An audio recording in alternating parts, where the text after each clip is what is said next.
You get this feeling at the hospital where there's like a limit to how long you can be in labor. Like, oh, it's been 12 hours, so now you need Pitocin. Oh, I did know the pressure was on, you know, as we got into like 20 hours, 21 hours. At the hospital, I had Pitocin, and then that made me itchy, so they give you something else for your itching. I knew once they gave you that Pitocin, you need the epidural. Feel better now that you have the epidural? Oh my God, yes. And then things come on really strong, so then you get an epidural. And if you're uncomfortable, we can always give you more. It was very easy for them to start doing things that we hadn't really wanted them to do, like Pitocin and whatnot, because I already had the IV in my arm. They don't really give you the option, you know. And then another epidural, because nothing was happening. You're having your contractions right now.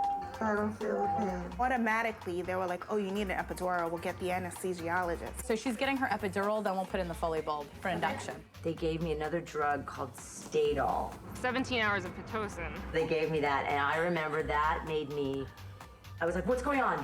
What's going on? There's something wrong. Cervidil was the end. Once Cervidil happened, any chance beyond that, it was gone.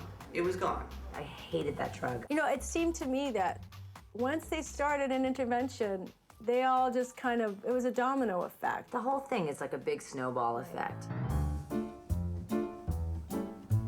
In the hospital, you're not allowed to have very long labors. So if you're not dilating rapidly, which you're likely not to do if you get an epidural early in labor, you will be given Pitocin. They'll put the Pitocin in the IV. It will flow into your veins. Pitocin makes contractions longer and stronger and closer together. So then the pain of labor is much worse. So you go with that for a while because you have the epidural, but eventually the pain of the contractions is overwhelming the epidural. You need to up the epidural, and then labor slows down more because of that, so then you need more Pitocin.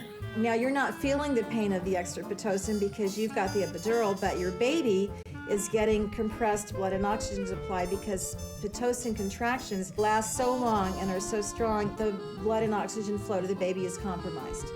So then the baby's likely to go into distress, and then you're sent off for an emergency cesarean from a baby in distress from contractions induced by the Pitocin, which was necessitated by the epidural. Step by step, one intervention leads to a series of interventions. And the net result is the mother finally ends up with a cesarean, and everybody says, thank God we were able to do all those interventions to save your baby.